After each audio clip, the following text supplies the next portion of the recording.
Assalamualaikum warahmatullahi wabarakatuh. Halo sobat, selamat berjumpa kembali di channel Pecinta Horor. Cerita kali ini mengisahkan seorang gadis kota yang terpaksa harus tinggal di desa. Apa yang terjadi dan ditemuinya selama di desa membuat kita bertanya-tanya. Ada apa sebenarnya? Apa yang terjadi dengan keluarganya dulu? Penasaran? Sabar ya. Cerita ini ditulis oleh Lely Rosida dan terdiri dari 8 bagian. Namun, kami menayangkannya secara full sekaligus. Sudah nggak sabar? Langsung saja kita simak Dendam Saudariku.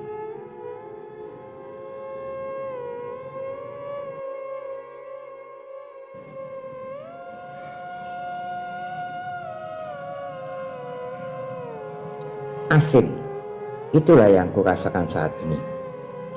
Aku memandang ranjang besi yang tertutup kelambu ini bersama lamunanku. Aku gadis kota yang terpaksa harus tinggal di desa dengan segala keheningannya. Orang bilang tidur itu mudah, tinggal pejamkan mata saja. Tapi nyatanya bagiku ini sulit. Ditambah lagi dekitan suara bambu yang bergesekan dan gaungan suara binatang malam yang beradu seakan menjadi backsound kengerian suasana malam ini. Meskipun hati sudah lelah, tapi mata tidak begitu.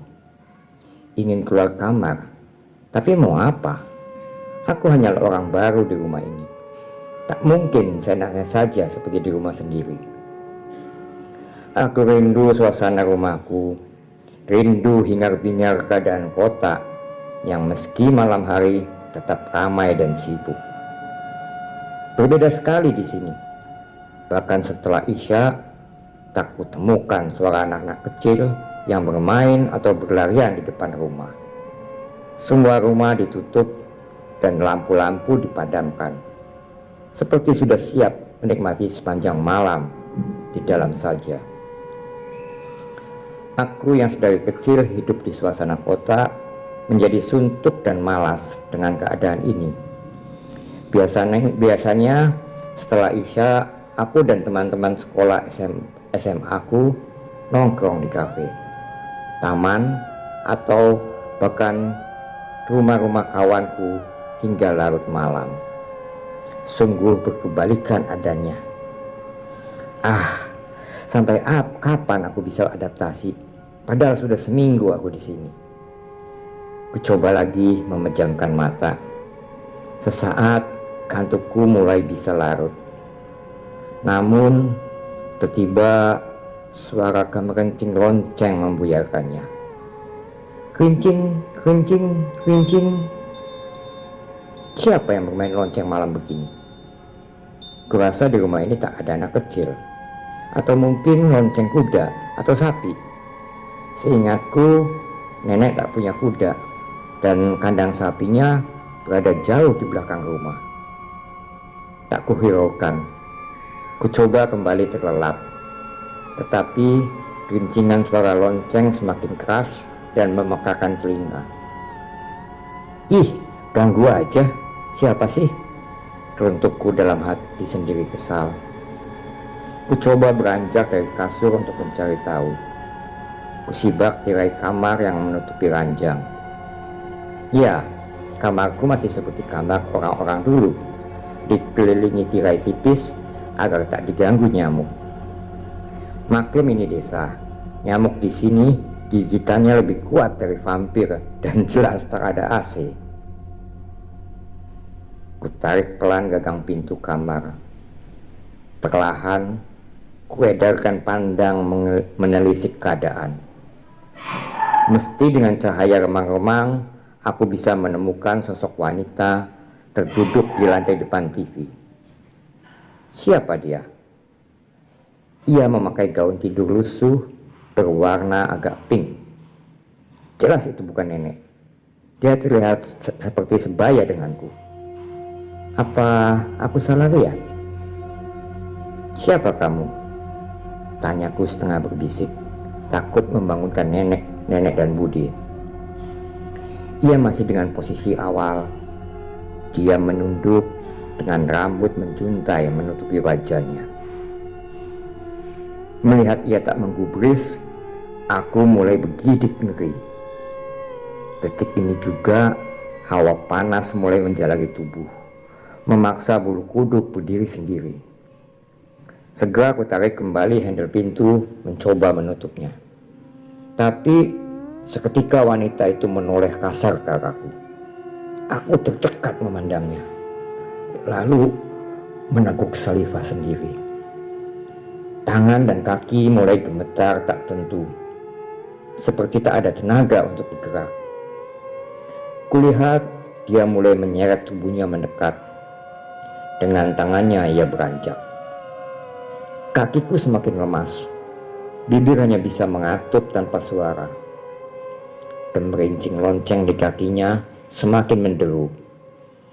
Aku benar-benar lemas, pucat, takut, kudak. Aku pingsan.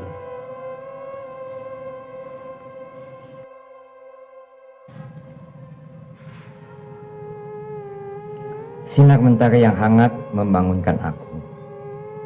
Aku terbangun dengan mengejap-ngejapkan mata karena silau.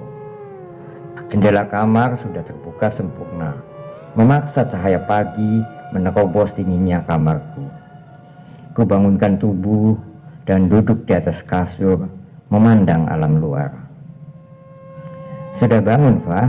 sapa Nenek Jamilah sembari membawakan teh hangat di tangannya. Ia menaruhnya di meja rias sebelah ranjang, lalu duduk di samping kasurku. Ia memakai daster coklat dan jilbab instan sederhana. Meski berumur 60 tahun, ia terlihat cantik di sela kulit keriputnya. Aku mencoba mengingat kembali kejadian semalam. Otakku berputar. Tadi subuh, Nenek menemukanmu tertidur di depan pintu. "Kenapa?" tanya Nenek seketika. "Aku pingsan, Nek. Semalam aku mengalami kejadian aneh," jelasku. Nenek terlihat mengernyitkan dahi ingin tahu. "Aku seperti melihat seorang gadis di ruang tengah," tambahku menjelaskan. Kulihat Nenek sedikit melotot kaget. "Ah, mungkin kamu bermimpi. Mana ada gadis di rumah ini selain kamu, Diva." Aku menggeleng. Gambaran itu masih terlihat jelas di pikiranku. Mana mungkin aku bermimpi, apalagi berimajinasi. Jelas aku pingsan di depan pintu semalam. Aku yakin ini nyata. "Bu, Ibu, sini Bu." Suara serak wanita parubaya memanggil Nenek. Dia adalah budeku, Bude Risma, kakak perempuan dari almarhum ayahku. Sudah 3 bulan ini beliau hanya berbaring di atas kasur sebab serangan jantung yang mengakibatkan stroke. Suami dan anak-anaknya dengan tega meninggalkannya begitu saja, dan kini hanya Nenek tempatnya bernaung. Segera Nenek Jamila meninggalkanku menuju panggilan Bude. Sungguh sama nasibku kini dengan Bude Risma.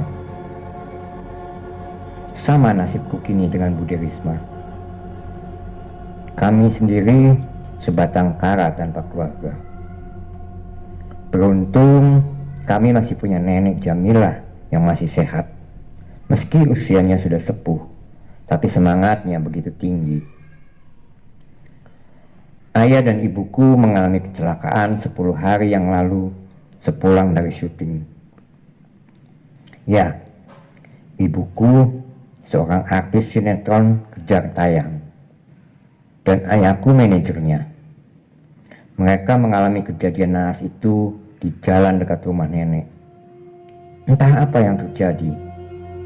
Menurut saksi mata, sebelum kecelakaan tunggal itu terjadi, terlihat Ayah dan ibu menjerit histeris, menatap jalanan, hingga akhirnya mereka menabrak bahu jalan yang membuat mobilnya ringsek sempurna dan terbakar, menewaskan kedua orang tuaku saat itu juga.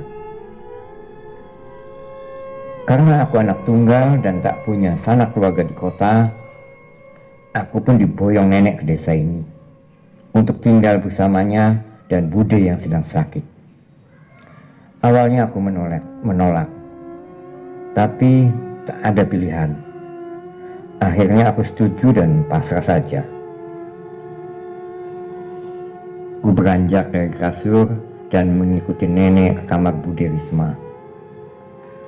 Letak kamarnya bersebelahan dengan kamarku. Saat berada di depan pintu, sudah tercium aroma pesing menyelimuti. Aku sedikit mual, tapi ku tahan saja. Bude menatapku tersenyum. "Maaf ya Dev." Bude mengompol, kata Bude. Terlihat nenek sedikit memukul kaki Bude yang dibersihkannya. "Dev siapa?" "Itu Diva, Bude. Ini Diva, Bude," kataku. Kulirik nenek yang memandang Bude geram. "Oh iya, maaf Diva." Pikiran Bude akhir ini agak bingung, sampai lupa nama ponakan sendiri, jelasnya terbata-bata. Kulihat lagi nenek yang akhirnya tersenyum menyungging seperti menutupi sesuatu. "Kamu mandi dulu, Dok. Hari ini kamu sudah mulai masuk sekolah." "Nanti Lek Udin yang ngantar kamu," kata nenek sembari mengelap Bude. "Nggih, Nek." "Diva siap-siap. Aku pergi dan membersihkan diri."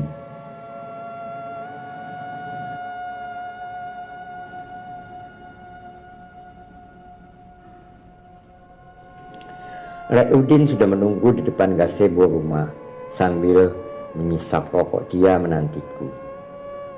Dia adalah tetangga kami. Umurnya sekitar 25 tahunan. Masih bujang. Kulitnya sawo matang, lebih ke hitam. Tubuhnya tipis jangkung, tapi otot-ototnya mengkal, tak dipaksa. Seperti diasah oleh nasib. Maklum orang desa, sudah terbiasa hidup keras sejak kecil. Bentuk wajahnya pun terlihat keras dan tegas. Tetapi lumayan tampan. Dia adalah orang kepercayaan nenek yang mengatur segala pekerjaan di rumah nenek. Nenek Jamila seorang peternak hewan. Ayam, bebek, sapi, dan kambing adalah hewan peliharaannya. Setiap hari Lek Udin yang mendistribusikan segala kebutuhan nenek. Aku melangkah mendekatinya. Ia kaget saat aku sudah berdiri di depannya. Ia terperangah melihatku memakai seragam abu-abu. Rambutku yang sebahu tergerai tertiup angin pagi.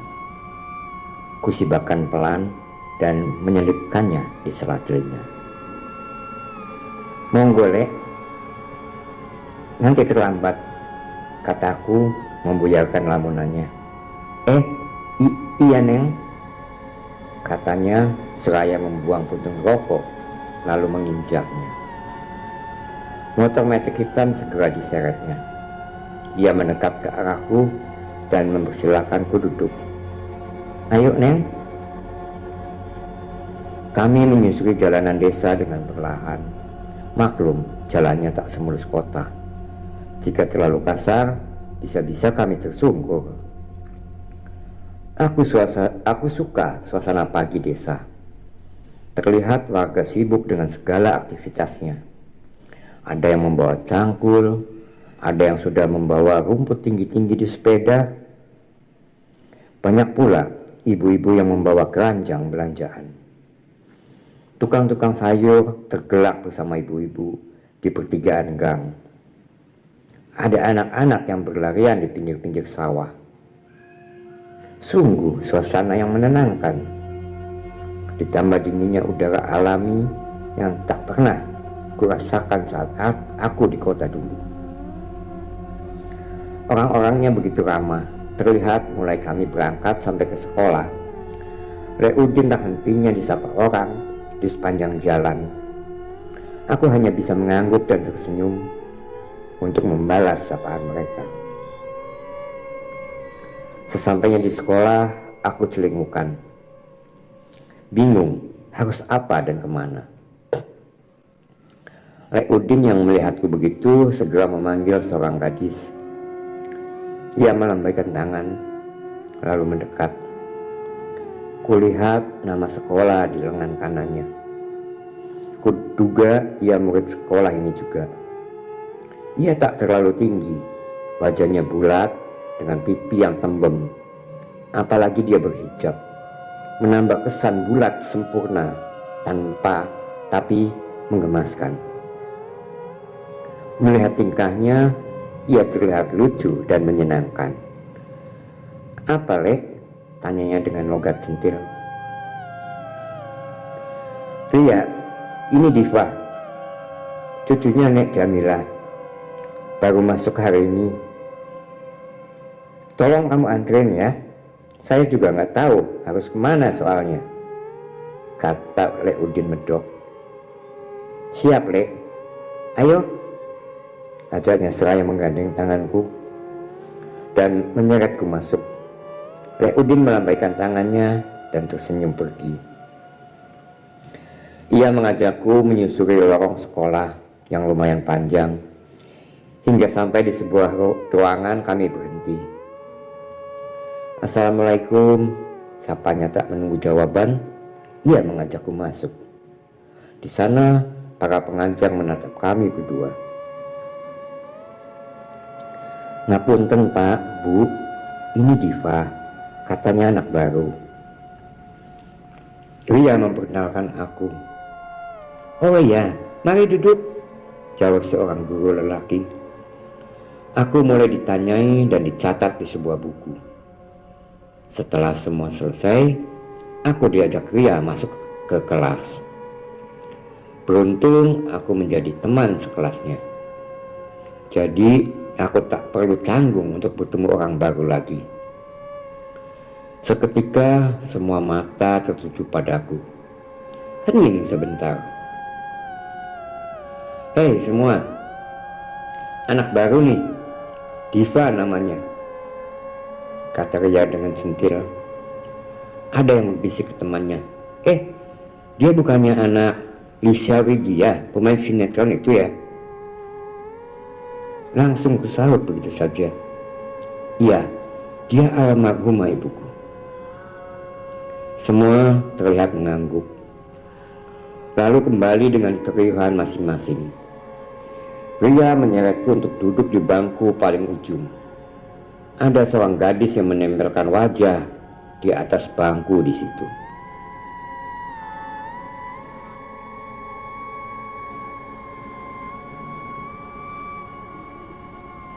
"Inaya, Diva duduk di sini ya.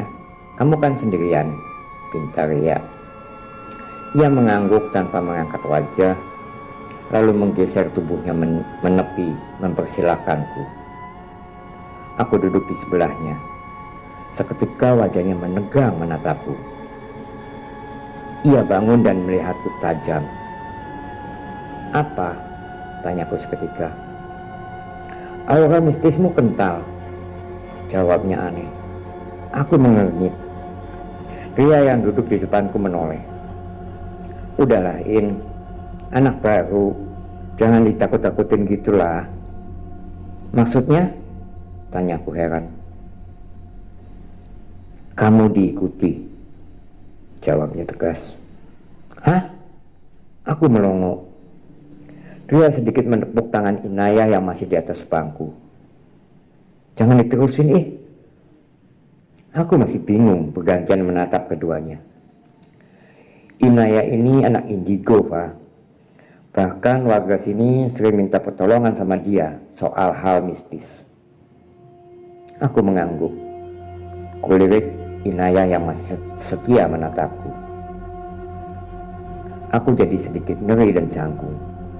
Wajahnya begitu tegas, tapi manis. Ku buang pandangan menatap isi kelas. Lumayan bagus untuk sekolah pedesaan, meski tak semewah sekolahku dulu. Aku bersyukur bisa kembali sekolah. Kuedarkan pandang hingga netraku terhenti oleh dua bola mata yang menatapku sendu. Seorang cowok dengan dandanan ala boyband Korea. Rambutnya disisir menyamping dan dicat warna coklat. Berbeda sekali dengan yang lain. Terlihat nyentrik karena yang lain masih terlihat geso. Ia tersenyum. Aku membalas senyumannya lalu mengangguk. Ku dengar tawa cekikikan di depanku. Pria terkikik di sana. Dia Fahri, anak Pak Lurah. Gak gampang loh dia sama cewek. Kayaknya kamu udah dikodein tuh. Lagi-lagi ya terkikik. Apaan sih? Jawabku sambil memutar bola mata malas.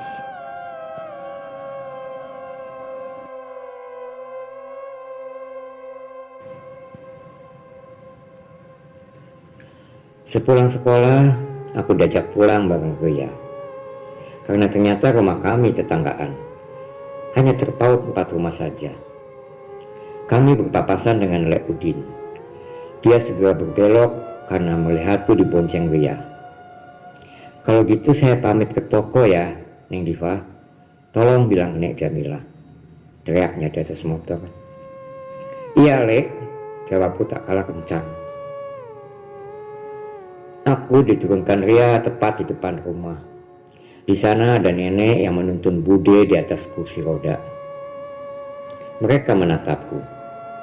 Assalamualaikum. Salamku sembari mencium tangan nenek dan Bude bergantian. Waalaikumsalam. Udin mana? Tanya nenek. Pamit ke toko katanya nenek. Jawabku tegas.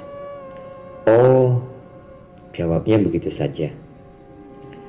Nanti sore bantuin nenek ambil telur di kandang ya. Biar besok pagi bisa diantar Lek Udin, pintanya. Nggih Nek, Diva masuk dulu.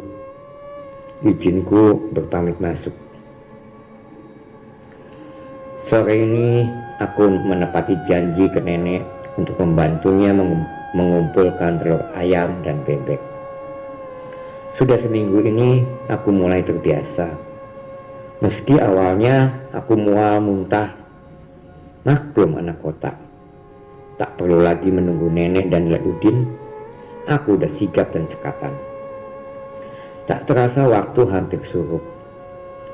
Senja, sudah terkumpul 5 krat telur di sana. Tinggal krat terakhir.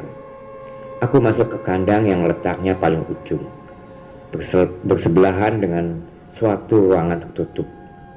Biasanya Lek Udin yang sampai ke sini. Tapi kali ini aku ingin tahu juga suasana kandang nenek. Hingga aku memaksakan diri sampai ke sini. Ku ambil telur bebek yang masih hangat. Riuhan suara wek wek wek menggema lucu. Aku senang karena pengalaman ini tak pernah kurasakan sebelumnya. Samar-samar di antara ocehan bebek, ku dengar lagi suara kemerincing lonceng. Aku terdiam, mencoba menajamkan pendengaran. Ku ikuti asal suara yang berujung di ruangan tertutup itu. Perlahan aku mendekat, lantas menempelkan telinga di pintu yang mulai lapuk. Kerincing, kerincing, kerincing. Semakin jelas dan tajam. Jantungku mulai berpacu antara penasaran dan takut. Tanganku mulai meraih handle pintu yang karatan. Hingga saat aku mulai mengayun, tiba-tiba suara nenek menghentikanku. Diva, kamu ngapain di situ? Aku membalik badan menatapnya. Aku dengar suara lonceng, Nek. Dari sini, ku tunjuk pintu itu. Itu gudang, Duk. Gak ada siapa-siapa di sana. Ayo balik, sudah mau maghrib. Tapi segera nenek mendekat dan menyahut tanganku. Tanpa jijik, ia menarik tanganku yang masih berlumuran tai. Dengan terpaksa, aku menurutinya masuk rumah. Hari berganti petang. Aku benci malam hari. Tidak seindah pagi yang ramah dan ramai. Selalu seperti ini. Bahkan suara detik jam serasa cambuk bagiku. Aku memiringkan badan ke kanan, lalu menutup diri dengan selimut. Lagi-lagi, suara lonceng kaki itu mengagetkanku. Kututup telinga dan mencoba tak menghiraukan. Tetapi sia-sia. Kurasakan suara itu semakin mendekat ke arahku, meski angin malam dingin menyelimuti. Tapi tak bisa menahan luruhan keringat yang mengucur. Dek, dek, dek. Degupan jantung layaknya genderang perang. Sekuat mungkin aku berusaha melawan ketakutan. Saat itu pula samar-samar kulihat penampakan sosok gadis malam itu di balik tirai ranjang. Aku terdiam. Hampir lupa caranya bernapas. Dengan kasar, aku membuang nafas berat dan mencoba bersuara. Nek, nenek. Lirih aku memanggil. Bukan bermaksud berbisik, tapi lidah terasa keluh. Ingin ku beranjak, tapi tubuh begitu kaku. Perlahan, sosok itu menyeret kakinya yang bergemerincing mendekat. Badanku gemetar tak karuan. Mata terus terfokus padanya. Saat tinggal beberapa langkah, entah mendapat kekuatan dari mana, tiba-tiba aku berteriak. Nenek, tolong! Dep, dep, dep. Suara langkah kaki berlari mendekat. Lalu dengan kasar membuka paksa pintu kamar. Seketika itu pula sosok itu menghilang. Nenek menyibak tirai ranjangku dan menemukanku meringkuk menahan takut. Kulihat ia membawa sapu lidi kecil di tangannya. Mungkin jaga-jaga buat senjata, pikirku. Ada apa, Dok? Tanya nenek cemas. Gadis itu lagi, Nek. Dia datang lagi, kataku sambil menahan tangis. Segera nenek naik ke atas kasur dan merebahkan diri di sampingku. Ia mengelus rambutku pelan. Sudah, tenang ya. Kamu tidur sekarang. Nenek temani kamu di sini. Aku mengangguk. Aku mulai merasakan ketenangan dan bisa terlelap dengan menggenggam tangan nenek sampai pagi tanpa ada lagi gangguan.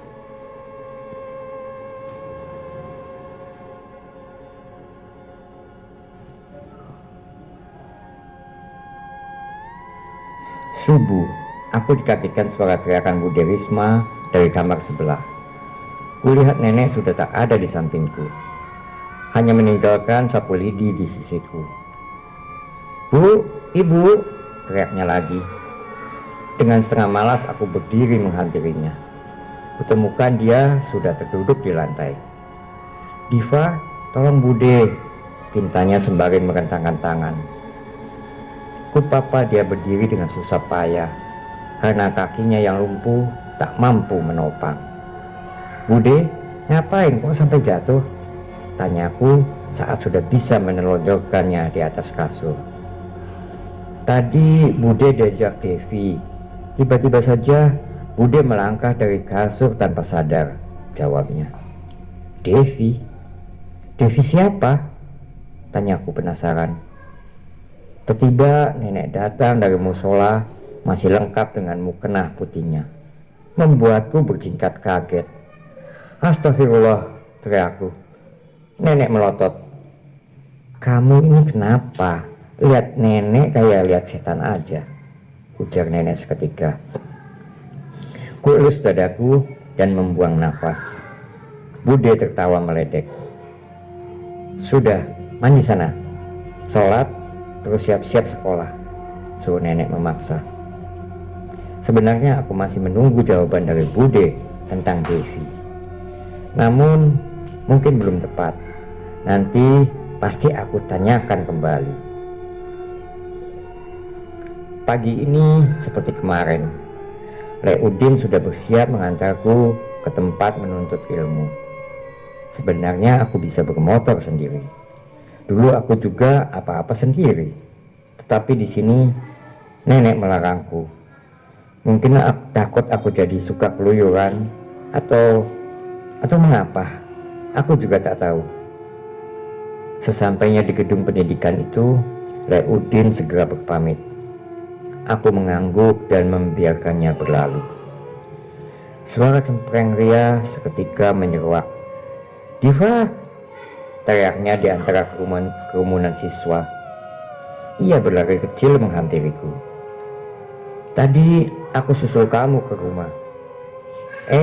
Kamunya sudah berangkat." Aku tersenyum. "Kamu kayak Tuan Putri aja, ada bodyguardnya." "Itu Leudin," katanya meringis. Aku menyenggol bahunya sembari berdecak. Lantas kami berjalan menuju kelas. Inaya sudah ada di bangku seperti kemarin. Saat masuk, ia menatapku tajam. Lama-lama aku bisa mati tegang di tatapnya seperti itu. Kata Ria, dia memang terkenal misterius, jarang tertawa dan begitu dingin. Makanya dia susah punya teman. Segera aku duduk dengan canggung di sebelahnya. "Masih diganggu?" tanyanya tiba-tiba. Aku meliriknya. Bagaimana mungkin dia tahu? Kubalas dengan anggukan. "Bisa bantu nggak?" tanya aku berbalik. Ia mengangguk, lalu menggeleng. Aku melotot. "Apa maksudnya?" "Aku hanya bisa melihat dari sudut pandangmu saja, tak lebih. Kamu harus cari tahu sendiri masalahnya. Jika sudah, nanti aku bantu." Sekali lagi aku mengangguk. Ria menjawil lenganku. Aku menoleh padanya. Kulihat di tangannya ada secari kertas kecil. Ia memintaku mengambilnya dengan mengangkat dagunya. Ku ambil segera dan ku baca. "Nomor WA, please." Aku memandang Ria. Dia menoleh ke kiri untuk menunjukkan. Kulihat pula matanya yang tertuju pada Fahri. Dia tersenyum dan melambai di sana. Aku mendesah, menahan tawa. Segera Ria memberikanku bolpen, tapi aku ragu. "Ayolah," paksa Ria sembari menyelipkan bolpen itu di tanganku. Ku ikuti saja, lalu menuliskan 12 digit nomor milikku. Ria berdiri girang, lalu secepat kilat memberikannya pada Fahri. Tiba-tiba hatiku berasa tak karuan. Entah ini perasaan apa. Yang ku tahu, bibirku melengkungkan senyuman terindah kala Fahri memandangku dari sana. Ia mengucap 2 kata yang bisa ku baca lewat bibirnya. "Terima kasih."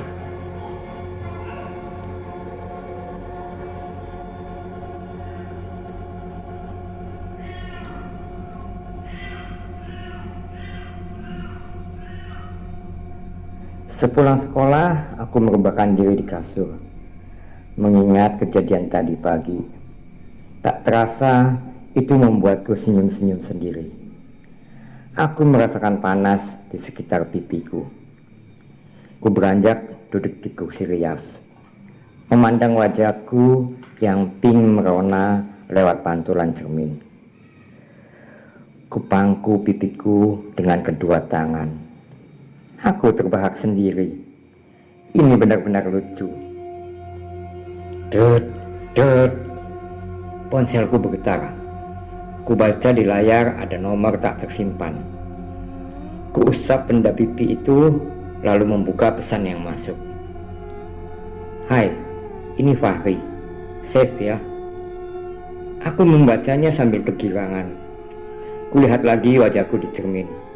semakin memerah. Oh Tuhan, inikah cinta? Ku tutup mukaku dengan kedua tangan menahan malu.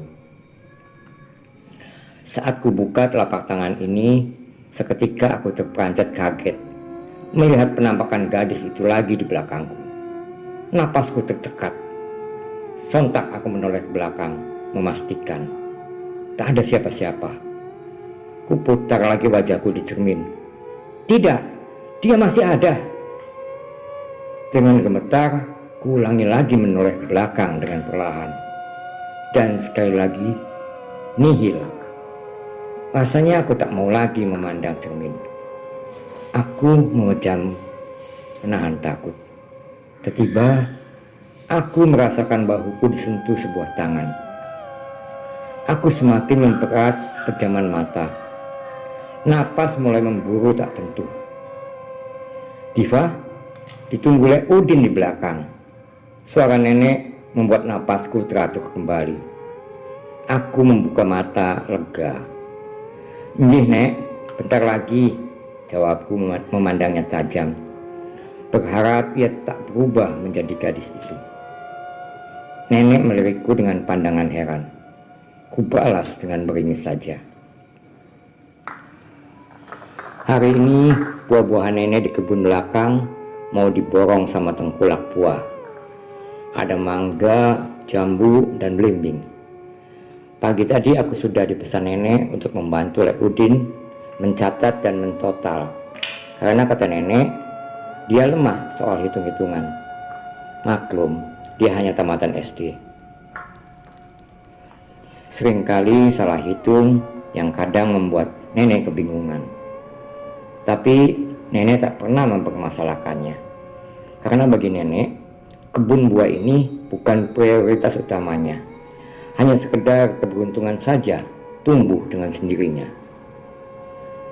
Setelah selesai, kami duduk di amben, kursi panjang dari bambu. Nenek menuntun tengkulak itu ke depan, meninggalkan kami berdua. Lek Udin menibas-nibaskan topi capingnya di sampingku. Kulihat peluhnya menetes bercucuran.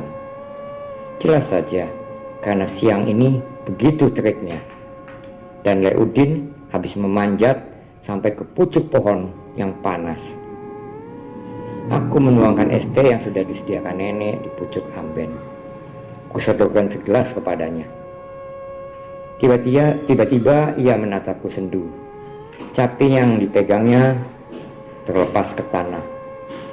Ia mendekat perlahan, lalu memandangku seperti penuh rindu. "Devi," seketika ia memelukku erat. Aku terdiam sesaat, lalu kudorong kasar dadanya yang menempel. "Lek, kurang ajar sampean." Ia menggeleng seperti tersadar, lalu kaget. Buru-buru ia meminta maaf. Maaf Neng, aku gak sadar." Ia menunduk menahan malu, lantas bersiap berdiri. Tunggu. Devi itu siapa, Lek? Dari kemarin Bu Derisma juga manggil nama itu." Lek Udin terlihat celingukkan, seperti bingung harus menjawab apa. "Jawab, Lek," pintaku kembali. Lagi-lagi nenek datang di waktu yang tidak tepat. Aku menghela napas kesal. "Ada apa ini?" tanyanya saat melihatku emosi. "Mboten, Nek." Aku menggeleng, lalu pergi meninggalkan mereka. Perlahan aku beranjak. Sesaat setelah aku dengar obrolan mereka di belakang. Nenek seperti memarahi Lek Udin. Ingin aku menoleh, tapi takut membuat nenek semakin marah. Tak kuhiraukan dan lurus masuk ke rumah.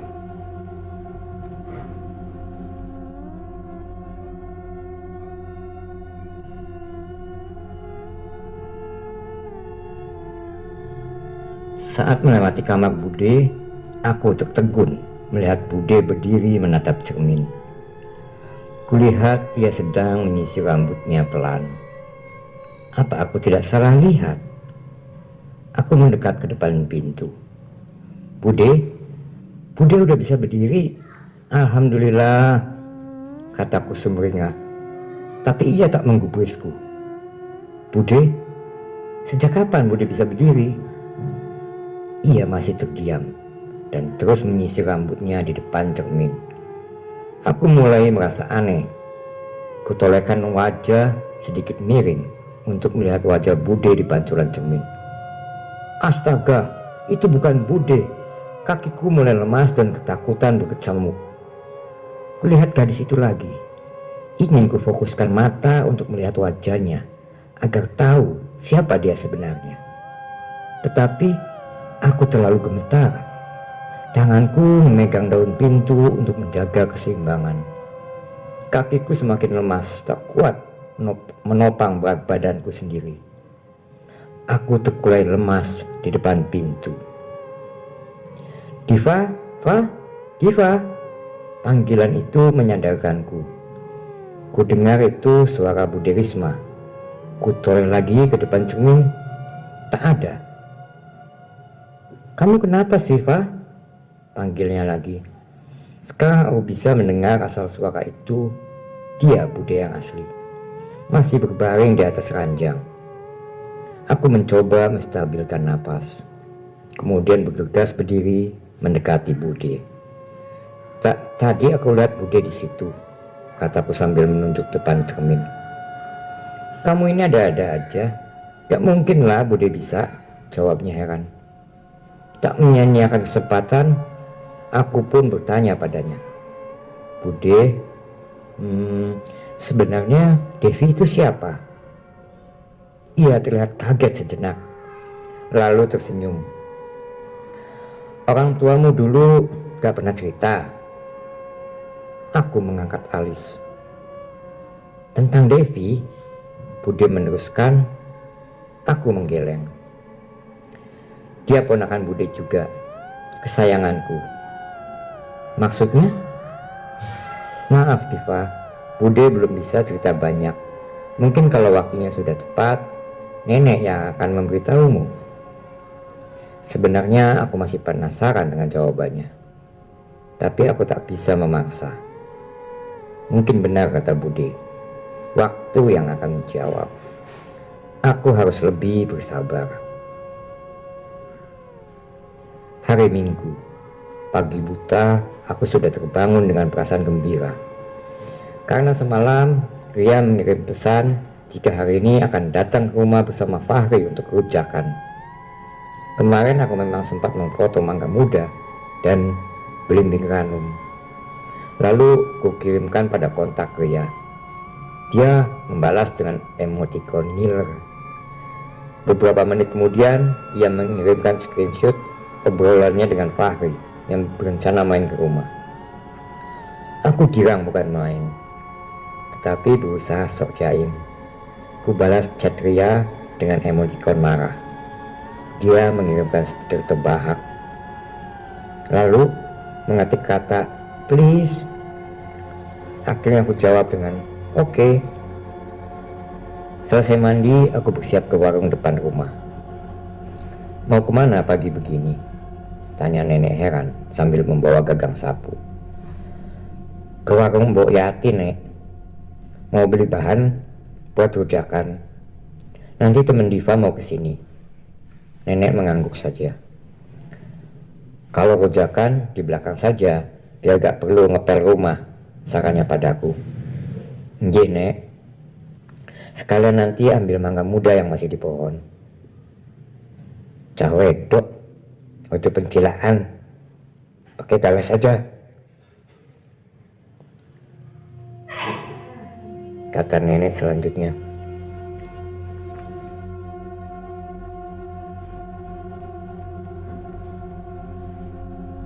Cah wedok, ojo pencilaan, pakai galas saja. Yang artinya kalau di Indonesia kan anak perempuan jangan banyak tingkah, pakai galas saja, suruhnya galak. Aku terkekeh. Enggak lah, Nek, ada Fahri kok, nanti biar dia yang manjat. Oh alah, yowis, pungkasnya, lalu meneruskan pekerjaannya menyapu rumah. Segala yang dibutuhkan sudah aku persiapkan tanpa kurang. Tinggal menunggu jam saja. Di depan gazebo rumah, berkali-kali aku melirik ponsel menanti Ria menelpon. Tak sabar rasanya bertemu pujaan hati. Beberapa menit kemudian, samar aku dengar deru knalpot mendekat. Aku mulai sumringah. Tapi seketika wajahku menampilkan guratan sedih. Tak kala menemukan Ria dibonceng oleh Fahri. Entah hatiku terasa tergores begitu saja. Perih. Ria yang centil segera turun dari motor menggodaku. Maaf ya, pinjam bentar abangnya. Hehehe. Aku malu, ternyata Ria bisa membaca isi otakku. Apaan sih? Jawabku manyun. Segera Ria memegang kedua bahuku, menatapku dengan pandangan mengiris. Aku mengendikkan bahu. Lihat tuh, pipi udah kayak tomat aja, ranum banget kayunya lagi. Aku tergelak, tapi secepatnya menutup mulut saat Fahri menatapku. Malu. Duh. Tangkap nih, seru Fahri dari atas pohon. Dengan sigap aku menangkapnya. Berkali-kali berulang hingga terkumpul banyak belimbing. Udah banyak, Ri, ganti mangga, teriakku dari bawah. Dia sedang sibuk mengulek bumbu rujak. Kulihat cabenya menggoda. Aku mulai menelan ludah. Dengan lihai ia menekan dan memutar gagang ulek. Dijilatnya sendiri. Kulihat ia memonyongkan bibirnya lalu mengibasnya. Pedas mungkin. Fahri turun dari pohon belimbing lalu dengan cepat merangkak ke pohon mangga. Aku terkesima, udah kayak Sun Gokong aja. Aku pikir anak Pak Lurah biasanya anti kotor-kotor. Ternyata ia berbeda. Ria datang ikut menanti di bawah pohon. Duh, pedes wah, sumpah, katanya sembari menjulurkan lidah. Lah piye, wong kamu sing bikin dewe kok, kataku terkekeh. Woi, tangkap! Fahri melempar tanpa aba-aba hingga mangga meluncur agak jauh. Kami berlari mengikutinya. Mangga itu terhenti tepat di depan sebuah gundukan tanah. Aku dan Ria melongo, saling berpandangan. Di sudut atas dan bawahnya tertancap nisan yang masih baru. Terlihat pula bunga-bunga yang telah kering di atas gundukan tanah itu. Ria menggenggam tanganku takut. Raut mukanya yang biasa centil dan ngeselin tiba-tiba kecut dan mengkerut. Makam siapa, Pak? Tanyanya berbisik. Aku menggeleng. Hei, lama banget sih, teriak Fahri dari atas pohon. Segera aku seret Ria pergi menjauh. Dalam tarikanku, ia masih menoleh ke makam itu berulang kali, sembari meringis ketakutan. Kutuntun dia duduk di atas amben. Kulihat tangannya gemeteran. Sudah, lupakan, bentakku setengah berbisik. Ia mengangguk, lalu menyahut gelas di sampingnya, meneguk segelas air dengan kilat. Acara rujakan yang kuharapkan menjadi jalan untuk lebih dekat dengan Fahri menjadi kacau. Karena Ria terus-menerus tegang. Berkali-kali ucapan candaan hanya membuatnya tersenyum kecut saja, garing. Kulihat Fahri jadi ikut begitu, canggung dan tak asik. Akhirnya mereka memutuskan untuk pulang saja. Aku tak bisa menahan, meski rasa ingin terus bersama. Maaf Pak, hari ini jadi gak seru. Mungkin lain kali, ucap Ria sembari bersiap menyelipkan tas lempangnya. Aku mengangguk saja sambil tersenyum. Kupandang Ria yang memegang bahu Fahri di atas motor. Maklum, dia pendek, jadi agak kesulitan untuk naik. Aku iri sebenarnya. Mengapa bukan aku yang di sana? Aku ingin dekat dengan jarak tanpa sekat seperti itu. Bahkan kubayangkan memeluk dada bidang Fahri dari belakang. Ah, mimpi. Kubiarkan motor itu menjauh dan hilang dari pandanganku.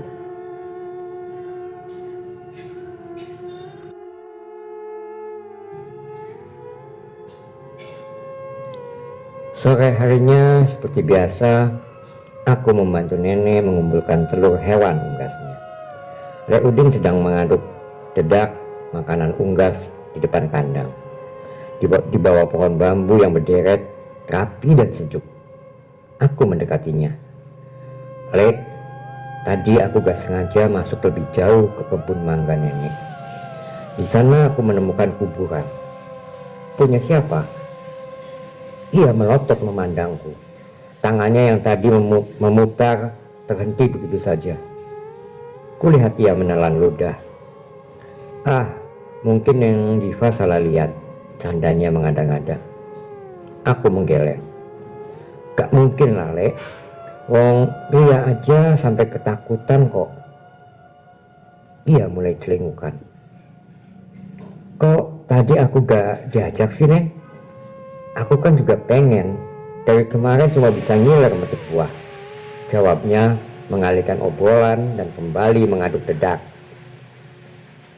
Aku tahu ia menyembunyikan sesuatu, tetapi aku tak bisa memaksa.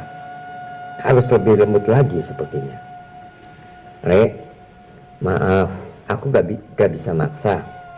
Kapanpun kalau Lek Udin siap, tolong beritahu aku. Hampir tiap hari aku ada yang gangguin, dan aku tahu itu pasti ada hubungannya dengan kuburan dan gadis yang bernama Devi itu. Aku cuma ingin tahu apa hubungannya denganku. Kenapa aku diteror? Apa Lek Udin gak kasihan sama aku? Bisa-bisa aku mati konyol karena penasaran. Kembali ia terhenti dari aktivitasnya. Hening sebentar. Seperti memikirkan rangkaian kata yang akan dilontarkan. Dia Devi, salah satu anggota keluarga ini. Gadis yang aku cintai. Matanya mulai berkaca-kaca. Kenapa dia dikubur di belakang kebun? Tanyaku penasaran. Ia menggeleng. Karena nenek Jamila memang sengaja menyembunyikannya. Alisku terangkat bingung. Sudahlah, Neng. Maaf, aku gak bisa meneruskan cerita ini. Takut dimarahin sama nenek. Aku sedikit lega karena mulai ada secerca harapan yang akan terungkap. Semoga segera aku temukan penjelasan yang lebih pasti. Aku meninggalkan Lek Udin yang mulai termenung akibat pertanyaanku tadi. Aku tahu ada penyesalan dalam hatinya. Namun entah apa. Malam ini aku tidur bersama nenek. Mungkin akan selamanya. Tidak. Sebelum jadi istri orang tentunya. Aku udah gak mau tidur sendiri. Gak mau didatengin lagi sama gadis itu. Seperti biasa, nenek tidur sembari membawa sapu lidi kecil di sampingnya. Mungkin jaga-jaga bila ada tikus. Aku tertidur dengan lelap. Tetapi di sepertiga malam, aku terbangun karena suara nenek beriringan dengan suara kemencing lonceng itu lagi. Aku meliriknya di sampingku. Tak ada. Di balik lambu, kulihat nenek berbicara dengan nada agak geram. Ia mengangkat sapu lidinya seperti bersiap memukul. Aku memicingkan mata, mencoba mempertajam penglihatan. Hah? Gadis itu? Tertunduk di depan nenek dengan lesu. Lalu seketika menghilang saat nenek akan memukul. Nenek berbalik dan akan membuka kelambu. Aku pura-pura tidur. Meski detak jantung berdetak tak karuan, aku mencoba setenang mungkin. Dengan hati-hati, ia naik ke atas ranjang. Mungkin takut bila membangunkanku. Ia terdiam sesaat, sepertinya sedang memandangku. Tetapi aku tak berani membuka mata. Kurasakan kepalanya sudah berada di bantal. Lalu memutar badan, menghadap ke lambu. Kubuka mataku, sedikit membuang napas kesal di belakang punggungnya. Apa maksud semua ini?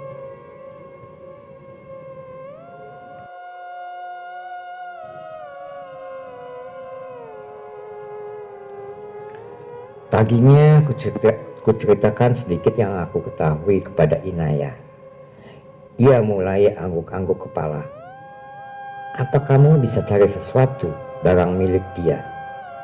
Aku bisa membaca peristiwa seseorang lewat barang yang dia punya. Aku mulai berpikir, mungkin Udin bisa membantu. Nanti aku coba ya. Suara tengil Ria membuyarkan obrolan kita. Hai, bahas apa nih? Ikutan dong. Bahas kuburan, jawabku sekenanya. Membuat ia beringsut takut. Diva, udah dong. Semalam aku sampai gak bisa tidur loh. Malah aku ngimpi kamu jadi dua. Ngeri pokoknya, teriaknya dengan nada manja. Kulihat jidat Inaya sedikit berkerut. Jangan-jangan, kata Inaya tanggung. Apa? Tanyaku dan Ria berbarengan. Aku gak mau menebak-nebak. Kamu lakuin aja yang aku pinta tadi, Fa. Biar semua jelas. Aku mengangguk pasti. Malam ini desa punya hajat. Semua merasakan pesta besar kali ini. Di jalan menuju balai desa sudah banyak sekali pedagang yang menggelar dagangannya. Ada banyak sekali macam makanan, baju, peralatan rumah, dan sebagainya. Riuh, ramai, dan penuh sesak. Lampu warna-warni menghiasi jalanan. Tak lupa musik koplo mengalun dan meramaikan suasana. Di pendopo balai desa sudah terpampang layar putih raksasa. Malam ini akan ada pertunjukan wayang semalam suntuk. Meski aku tak pernah menyaksikan, tapi aku bersemangat ingin tahu. Selama ini aku hanya mengetahui kisah wayang lewat tulisan dan cerita saja. Jadi ini pengalaman pertamaku. Aku, Ria, dan Fahri sudah janjian mau nonton bareng. Duh, deg-degan banget pokoknya. Ria sudah janji bakal bikin aku lebih dekat dengannya. Katanya sebagai ganti hari kemarin itu aku tersipu. Fahri mengajak kami duduk di bangku paling atas. Ya, sengaja bangku ditata menurun ke bawah layaknya gedung bioskop, agar semua bisa menikmati tanpa perlu takut tak kelihatan. Fahri memilih bangku pojok yang jarang dipilih orang, karena semua memilih berdesakan di bangku paling depan. Mungkin ingin suasana lebih privat denganku. Duh, makin deg-degan. Fahri dan Ria berpamit saat Pak Lurah, ayah Fahri, memberikan sedikit pidato. Katanya mereka mau beli cemilan dan minuman karena acaranya bakal lama. Aku mengangguk, memandang Pak Lurah yang didampingi wanita cantik di sebelahnya. Mungkin Bu Lurah. Dilihat dari setelan batik yang digunakan, couple keduanya. Rambutnya diikat ke atas menyerupai sanggul kecil, dan jambulnya tinggi, menjulang, cetar, ulala, membahana. Ayahnya gagah dengan kumis agak tebal melingkari bibir. Kulihat Fahri lebih mirip dengan perawakan ibunya. Hidung mancung dan bibir tipis. Beda dengan bibir Pak Lurah yang agak tebal. Entah apa yang disampaikan beliau. Aku agak malas dengan basa-basi. Tiba-tiba angin berhembus dingin menerpaku. Sepertinya angin itu datang dari pohon beringin raksasa di pojok kiri beberapa meter dariku. Aku menoleh. Seketika aku bertingkat melihat penampakan gadis itu duduk di pojok. Masih menggunakan gaun tidur lusuh yang sama, bulu kuduk seperti tersetrum, berdiri dengan sendirinya. Aku mencoba tegar melawan ketakutan, memfokuskan pandangan padanya, karena aku ingin melihat siapa dia sebenarnya. Meski dikelilingi ratusan orang mengitari pendopo, aku merasa sendiri di sini, menatap penampakan itu dalam netraku saja.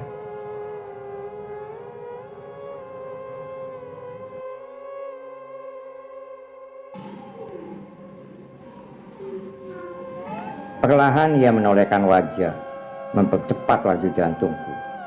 Kedua telapak tanganku telah basah oleh keringat. Ingin teriak, tapi sayang, aku harus sedikit menahan. Detik itu juga kutemukan wajahnya menatapku. Hah? Apa aku tidak salah lihat? Aku merasa bercermin memandangnya. Itu wajahku kan? Jadi selama ini aku dihantui oleh diriku sendiri. Apa aku berhalusinasi?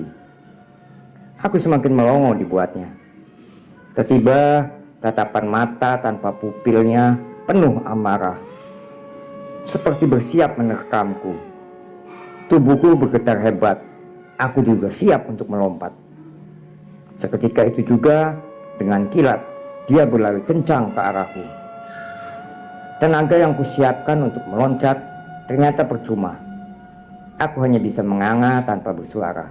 Bagaimana ini? Inaya datang tepat saat sosok itu hampir menabrakku. Ia menengahi kami, merentangkan telapak tangan kanannya ke arah gadis itu. Seketika penampakanku itu hilang, terpental begitu saja. Kamu sudah tahu kan? Kata Inaya sembari duduk. Dia, aku. Aku menjawab dengan bibir yang masih bergetar. Ya, aku yakin sekarang. Dia kembaranmu. Jawabnya yang malah membuat kepalaku semakin pening. Bagaimana bisa? Kenapa selama ini keluargaku menyembunyikan dariku? Rentetan pertanyaan semakin mengaung dalam otakku. Yang ku tahu selama ini, aku anak tunggal tanpa saudara. Itu yang jadi PR-mu. Segera cari tahu sebelum terlambat, suruhnya padaku. Aku memegang kepalaku sendiri, mendengus kesal tanpa arti. Entah, ini sulit kuterima. Ria dan Fahri datang dengan seplastik besar bawaan. Aku sampai heran siapa yang bakalan makan. Ria menempatkan diri di sebelah Inaya dan Fahri tentu di sebelahku. Ketakutanku hilang begitu saja saat netra kami bertemu. Inilah waktuku. Duduk berdua tanpa sekat yang aku impikan jadi kenyataan. Pertunjukan wayang sudah dimulai, tapi tentu aku tak fokus dengan apa yang terpampang. Hatiku terus saja berbunga saat diam-diam Fahri mencuri pandang padaku. Aku berlagak tak tahu saja, sembari sok-sokan menikmati perhelatan. Padahal aku sama sekali gak ngerti jalan ceritanya. Duh, mata coklat ini membuatku semakin tenggelam dalam lelehan cintanya. Sesekali di sampingku, Inaya menyodorkan cemilan. Aku hanya mencomot beberapa. Gengsi bila dilihat Fahri, aku rakus. Padahal aslinya iya.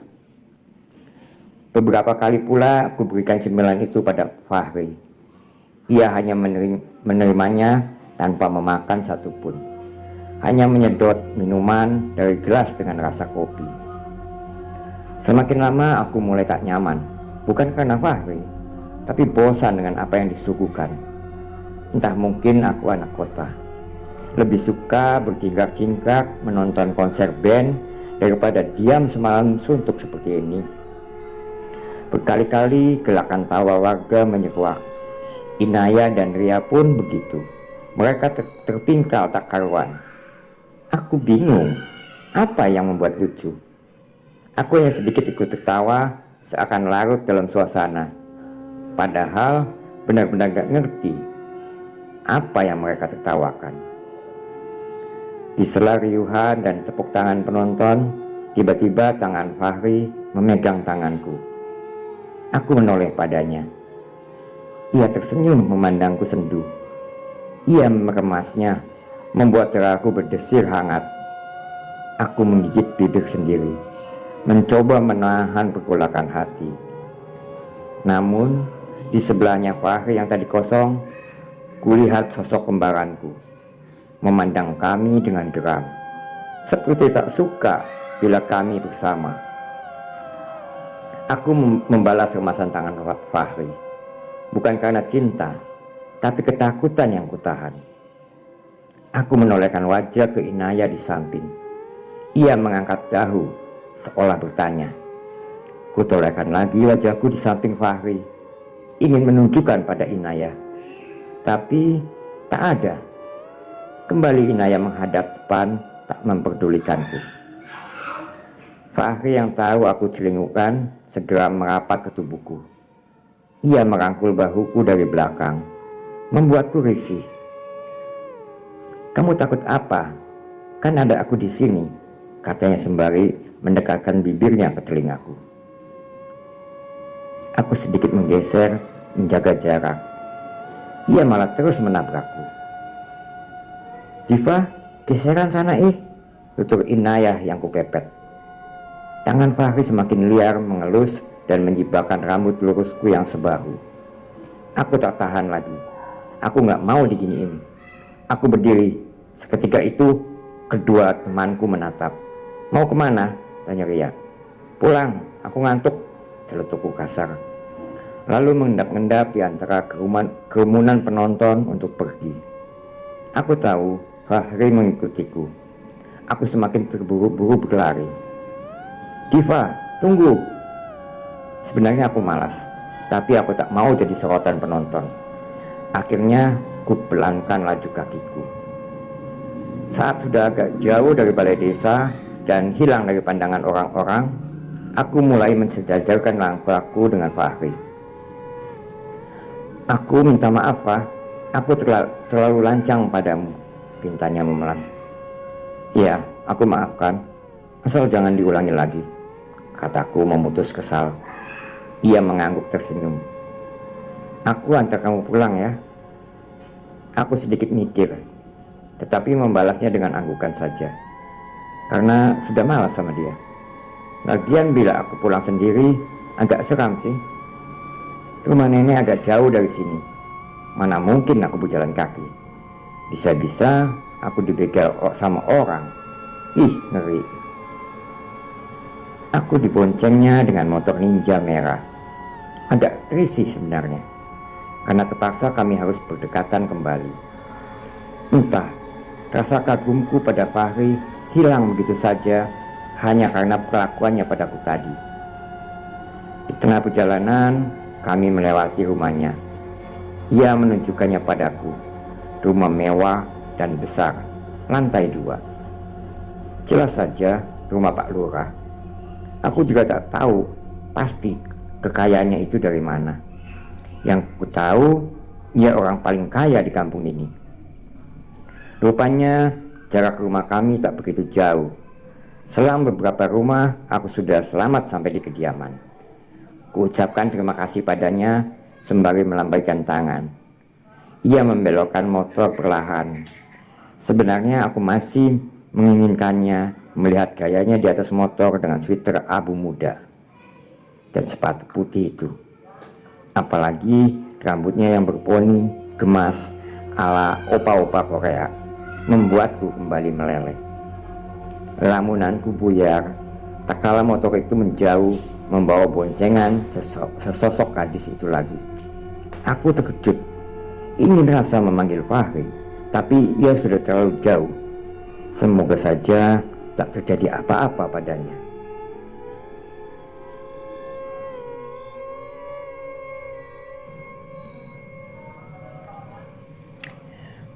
Pagi ini tak biasanya Ria dan Inaya datang terlambat.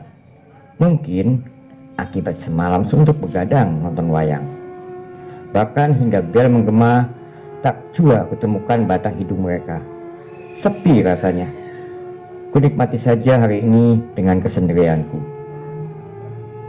Waktu istirahat tiba, tak membuatku beranjak meninggalkan kenyamanan diri ini. Aku sudah dalam posisi nikmat tenggelam dalam kesepian.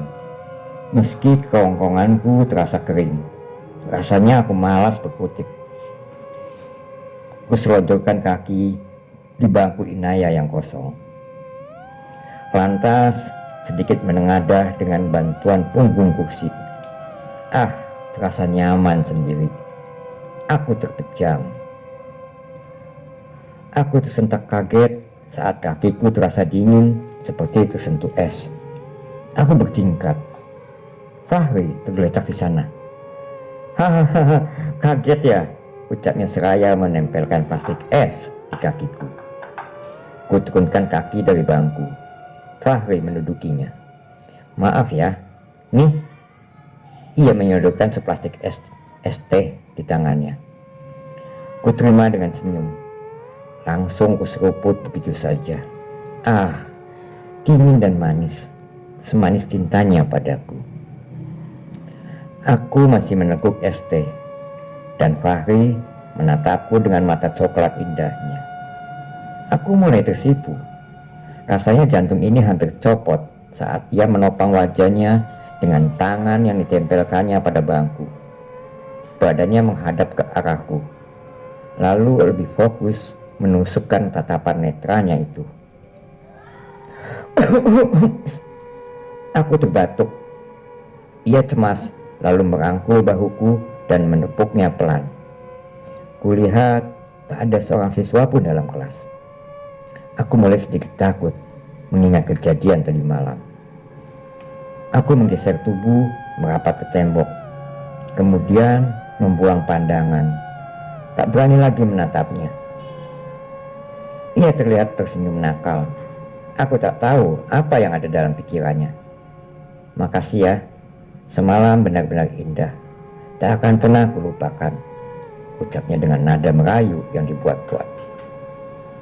Aku memutar otak. Emang semalam aku ngapain sama dia? Hanya nonton wayang yang gak jelas itu kan? Ah, ku balas dengan anggukan kepala, berharap ia segera pergi. Beruntung ia berdiri setelahnya.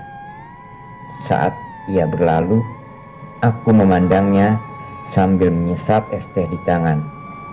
Ia menoleh lalu mengerling. Aku mengangkat alis. Gila.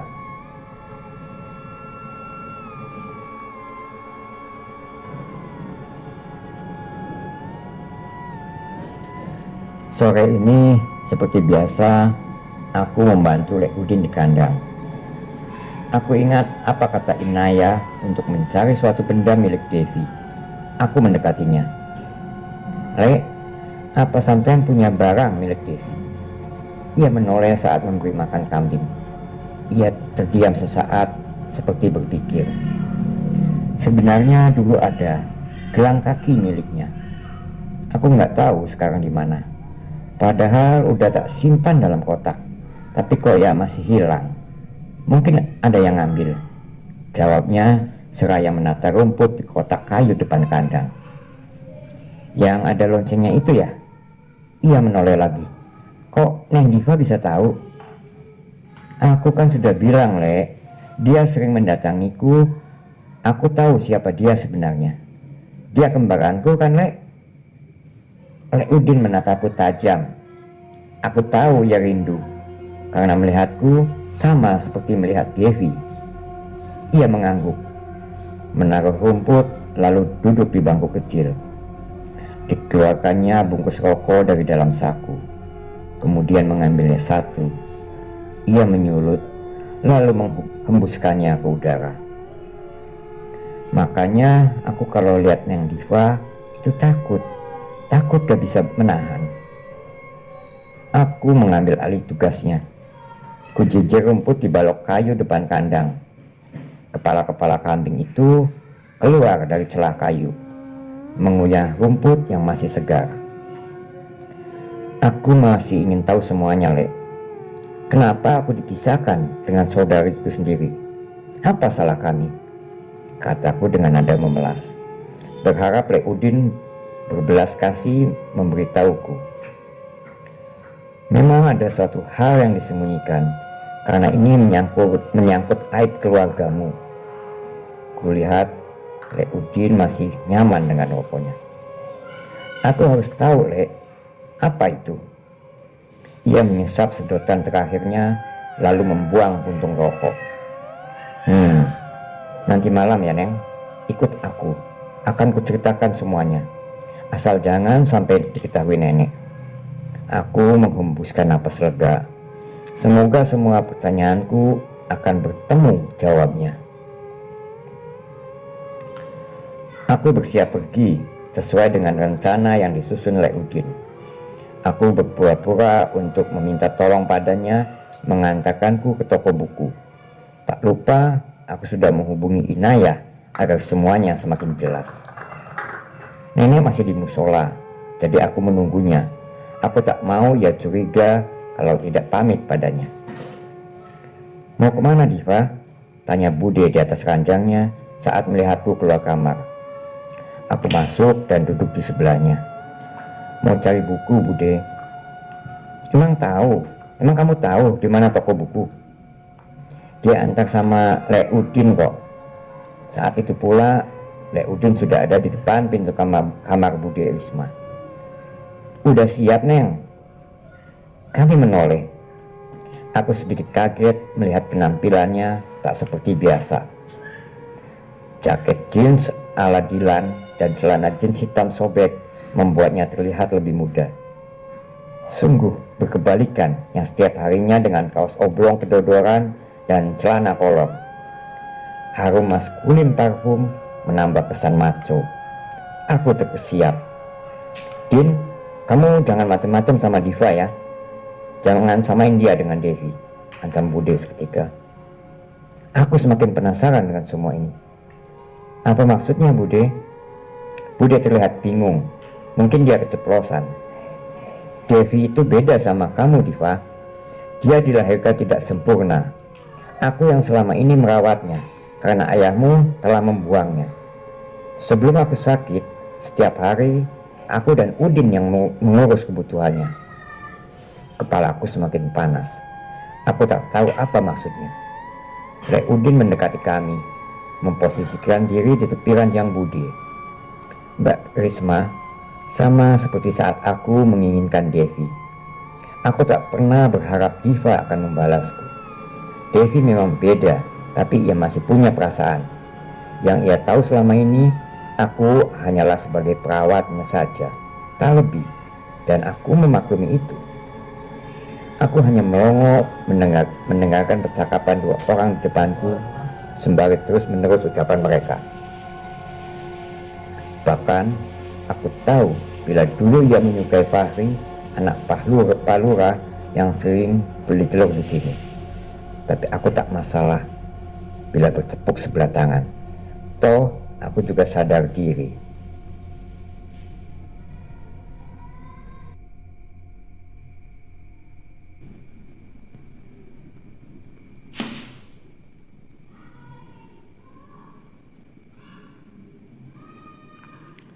Bude terlihat menangis. Aku percaya padamu, Din. Kamu memang tak pernah mengecewakan kami. Nenek datang saat kami dalam suasana haru. Kenapa ini? Kok ngumpul di sini? Nek, Diva tadi mau pamit ke Bude. Soalnya nenek belum pulang. Diva mau cari buku, diantar Le Udin.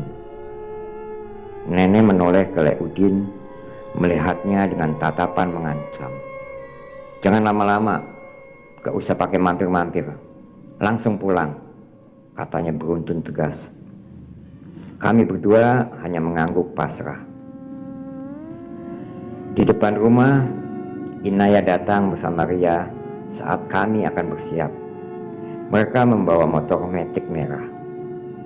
Aku duduk sebentar di gazebo menanti Le Udin mengambil motor, ditemani Ria. Saat Le Udin sudah di depanku, tiba-tiba kulihat sesosok bayangan Devi di rentetan pohon bambu sebelah rumah. Ia terlihat geram. Aku tercekat, melongo memandangnya. Neng Diva, ayo. Aku tetap diam memandangnya, membuat Le Udin, Inayah, dan Ria mengikuti arah pandangku. Ketiganya pun terperangah. Devi terlihat menangis saat kami menatapnya. Neng Devi, teriak Le Udin seketika. Ia menghentikan tangisnya, lalu menatap Le Udin dengan seringai tajam. Wajahnya begitu pucat, dengan mata hitam melingkar tanpa pupil. Aku dan Ria mendekat ke Inaya, bersembunyi di balik punggungnya mencari perlindungan. Saya janji Neng bakal ceritain semuanya ke Neng Diva agar Neng Devi bisa segera tenang di sana. Lek Udin segera mendekatinya, tetapi saat tinggal sepenggal jaraknya, sosok itu menghilang. Lek Udin terlihat mendengus lesu. "Udah Lek, ayo kita pergi," seru Inaya kepadanya. Ia menoleh tapi dengan pandangan mengerikan, tanpa pupil. Aku beringsut mundur di belakang Inaya. Lek Udin mulai melangkah dengan gontai, menggedek-gedekkan kepalanya tanpa henti. Kakinya diseret, menimbulkan suara gemesak dari tumpukan daun kering, diiringi dengan decitan suara gesekan bambu serta hembusan dingin angin malam. Benar-benar mencekam. "Hehehe, Diva, kamulah perebut kebahagiaanku." Suara Lek Udin terdengar seperti suara seorang gadis. Aku mulai gemetar. Lek Udin semakin mempercepat langkahnya sambil terus menyeret kaki. "Inaya," ceritku padanya. Tapi ia hanya diam menatap ke depan dengan tenang. Dia mengoyak tubuh Inaya berharap ia melakukan sesuatu. Terburu aku melangkahkan kaki masuk ke rumah. Namun tersandung dan jatuh di depan tangga kecil pintu. Kulihat Lek Udin menoleh kasar ke arahku saat aku menjerit. Cepat ia membelokkan langkah. Aku memundurkan tubuh dengan lutut yang mulai berdarah. Inaya mencoba memegangnya, tapi ia didorong keras hingga tersungkur di tanah. Kulihat Ria hanya melongo menatapnya. Dengan tersengal, ku coba menegakkan badan untuk berdiri. Pagar kayu menjadi pegangan. Tertatih aku bangkit, tetapi jarak kami semakin dekat. Tubuh bergetar tak karuan. Saat mencoba meraih gagang pintu, kutemukan nenek dengan sapu lidi kesayangannya menatap gerang. Ia terkesiap seperti ketakutan, menganga dan terdiam melihat nenek, lalu ambruk. Inaya, Ria, dan nenek segera menghambur ke Lek Udin. Dengan susah payah mereka menyeret tubuh jangkung itu ke lantai depan rumah. Aku tak bisa membantu, kakiku terasa perih, hanya bisa menyaksikan dan selonjoran di depan mereka. Lek Udin pingsan, terbaring lemas. Bergegas nenek masuk ke rumah, entah mungkin untuk mengambil air. "In, kenapa tak kau pakai kekuatanmu seperti waktu itu? Harusnya mudah kan bagimu?" Inaya menatapku tajam, lalu mulai memencet keras jempol kaki Lek Udin. "Kekuatanku hanya untuk arwah, bukan manusia. Aku tak bisa mengusirnya. Jika sedang merasuki manusia, harus ada tahapnya agar tak melukai sang media." Nenek datang kembali dengan seember kecil air dan sebotol minyak kayu putih. Ia menciprat-cipratkan air itu ke muka Lek Udin, dibantu Ria yang menggosok-gosokkan minyak ke hidung Lek Udin. Inaya masih dengan aktivitasnya merapal bacaan yang entah apa sembari menggencet jempol kaki Lek Udin. Selang beberapa menit, Lek Udin berteriak kencang. Tubuhnya mengejang saat Inaya menghentakkan kakinya ke lantai. Nenek dan Ria terlihat kaget, terduduk ke belakang. Lek Udin mulai sadar. Ia celingukan melihat sekeliling, menatap kami dengan pandangan heran. "Alhamdulillah," kataku. Lek Udin mulai mendudukkan dirinya, meringis, memegang kepala. Nenek masih terlihat geram, wajahnya memerah seperti menahan amarah. Ia melotot memandang Lek Udin. Aku tahu ia marah. Seperti tak enak hati, Lek Udin menundukkan pandangan dari nenek, memandangku tersenyum.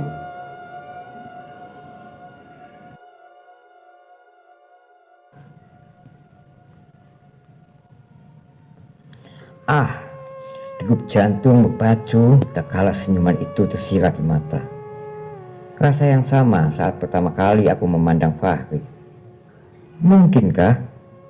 Aku menggeleng dan mengalih pandang, menstabilan getaran dalam dada. Tanpa kusadari, ada tangan terulur di hadapanku, menanti untuk diraih.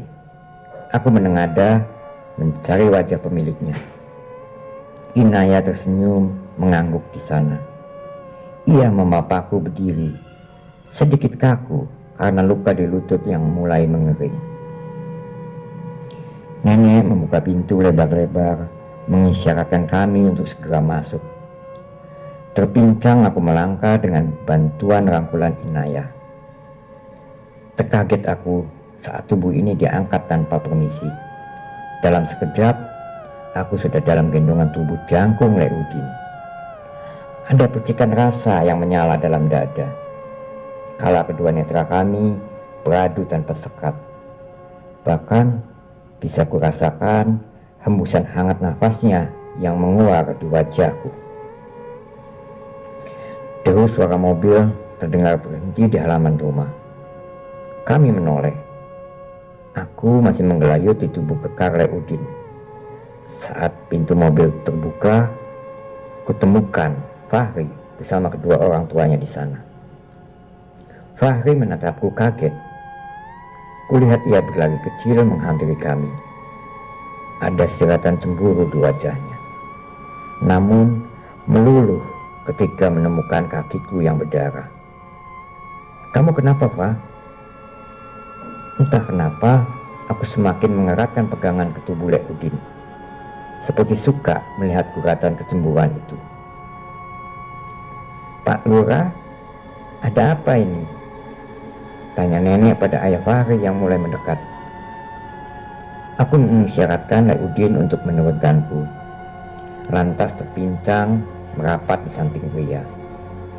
Ia memandang Fahri dari ujung kepala hingga kaki, lalu tajam menatapku. Heran melihat Fahri berbalut baju formal, seperti akan datang ke acara kondangan. "Maaf, Nek, kami bertamu tanpa memberitahu. Boleh kami masuk?" ujar Pak Lurah dengan sopan. "Oh iya, silakan, monggo." Nenek mengacungkan jempolnya ke dalam rumah. Kami mengikuti nenek ke dalam, lalu duduk melingkar di kursi tamu. Mendengar suara riuh di depan, Bude pun keluar kamar dengan menaiki kursi roda. Penasaran dengan apa yang ada. Pak Lurah terlihat gelisah, menatap istri dan anaknya berkali-kali. Begitupun dengan kami semua. Entah apa yang mau mereka sampaikan. Ia berdehem sebentar. "Maaf, Nek, maksud kedatangan kami ke sini mau..." Ia melirikku. "Melamar Nak Diva untuk Fahri." Dek, jantung berasa copot. Apa-apaan ini? Kami masih sekolah. Untuk apa? Aku juga masih ingin melanjutkan pendidikanku ke jenjang selanjutnya. Bu Lurah mendekat ke arahku, duduk di samping dan memegang tanganku. "Bukan tanpa alasan kami melamarmu mendadak. Saya juga kaget saat Fahri mengungkap semuanya." Aku mengernyit, mencari netra Fahri. Ingin tahu kejelasan semua ini. Aku sudah bosan dengan semua teka-teki. Belum kelar masalah Devi, sekarang Fahri datang menambah rumit isi kepalaku. Fahri menunduk sebentar, menghela napas. "Maafkan aku, Diva, tapi saat itu kita saling mau, kan? Aku kesini untuk mempertanggungjawabkan semuanya." "Apa maksudmu? Tanggung jawab untuk apa?" Nenek merangkul bahuku, berusaha mendinginkan. "Malam itu, Fa, apa kamu lupa? Malam saat kita menonton wayang. Setelah aku antar kamu pulang, tiba-tiba beberapa menit kemudian kamu datang ke rumah. Saat itu rumah sepi karena ayah dan ibu masih di pendopo balai desa sampai pagi. Dan kita melakukan hubungan terlarang itu dengan penuh rasa cinta. Kami semua melongo, tak percaya. Aku menggeleng-gelengkan kepala cepat. Kamu gila ya? Nggak mungkin aku berbuat seperti itu. Tanya sama nenek, apa aku keluar rumah lagi setelah kamu antar pulang? Cergahku berapi-api. Nak Fahri, maaf, saya juga masih ingat betul. Diva tak kemana-mana lagi malam itu. Dia tidur bersama saya. Masa iya saya mengigo? Kata nenek memperjelas. Fahri berdiri, menarik sesuatu di kantong depan celananya, lalu menunjukkannya pada kami. Ini, ia menunjukkan gelang kaki. Ini buktinya. Rincingan lonceng gelang itu mengingatkanku pada sosok Devi yang kulihat ikut di boncengan Fahri malam itu. Lek Udin mengambil gelang kaki itu dari tangan Fahri, memandangnya sendu. Ini gelang kaki punya Neng Devi. Jadi selama ini kamu yang sudah mengambilnya? Tanya Leudin. Devi siapa? Gelang itu tertinggal di kamarku setelah kejadian malam itu. Kamu jangan mengelak lagi, Diva. Buktinya sudah jelas. Kamu juga menikmatinya kan? Refleks aku berdiri terpincang mendekat, menggamparnya keras. Tak terima atas tuduhan yang menjijikan itu. Ria dan Inaya menahanku, menyeretku untuk kembali duduk. Kami semua terdiam sesaat, canggung dan bingung dengan keadaan. Pak Lurah mencoba mencairkan suasana. Maafkan anak saya, Diva. Sekarang saya jadi bingung, mau percaya sama siapa. Ini rumit.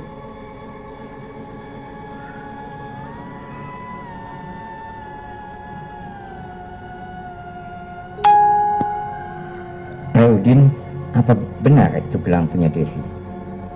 Akan kucoba untuk mengungkapnya, sahut Inaya yang dibalas anggukan semua orang. Udin segera memberi gelang itu pada Inaya. Ia memandang gelang itu, menggenggamnya erat sembari menutup mata. Seketika keadaan menjadi hening. Mata kami terpusat pada Inaya.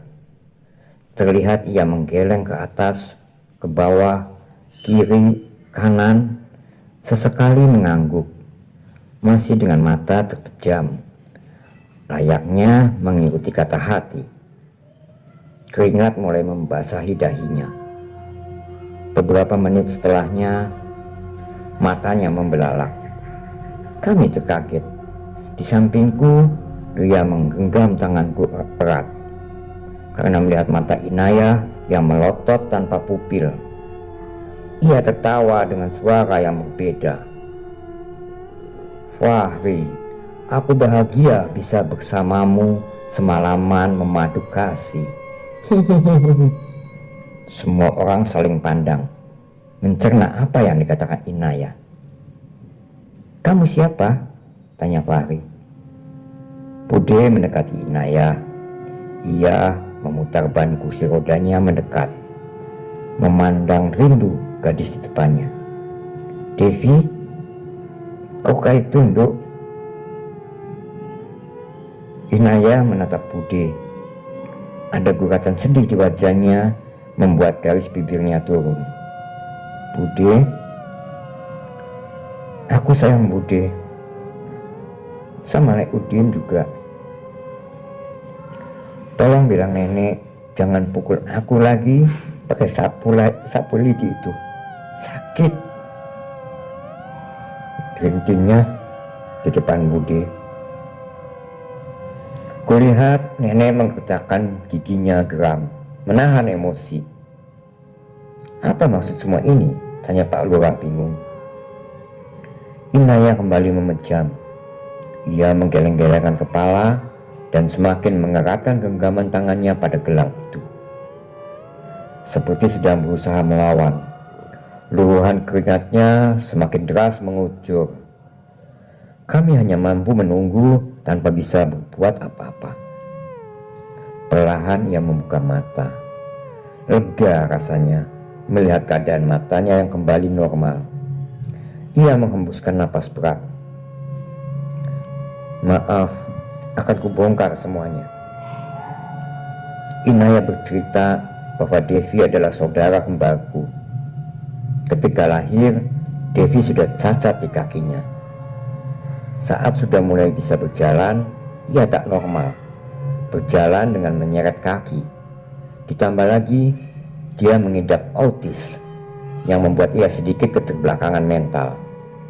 Waktu itu, ibuku sedang berada di puncak karirnya.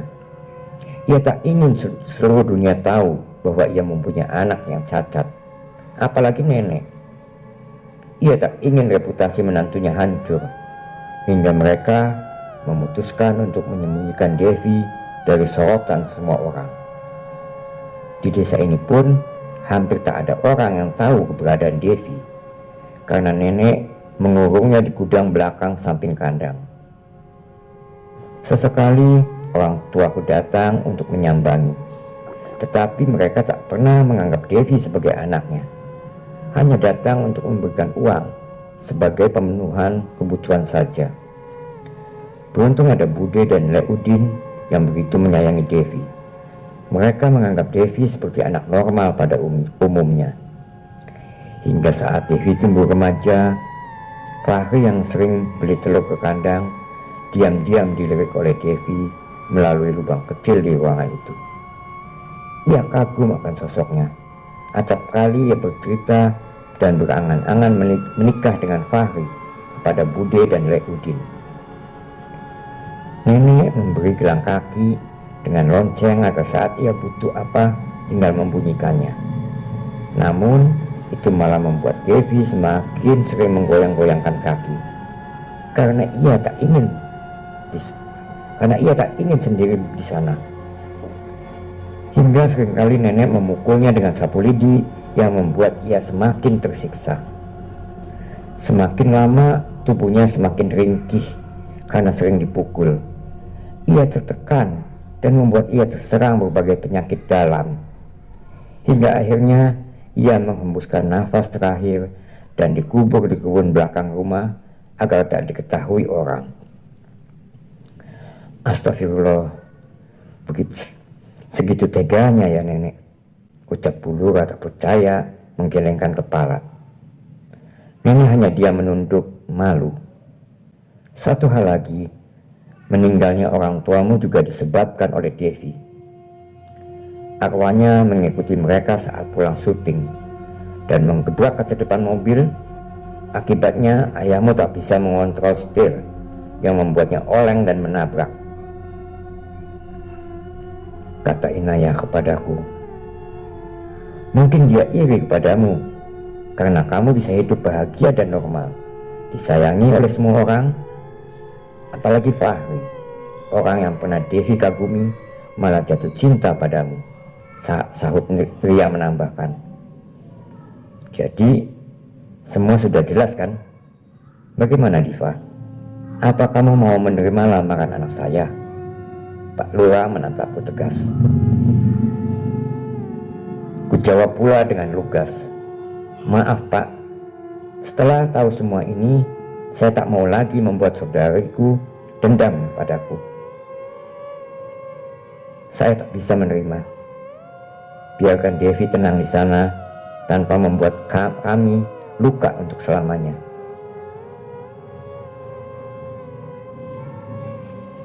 Jadi yang tidur denganku itu hanya arwah.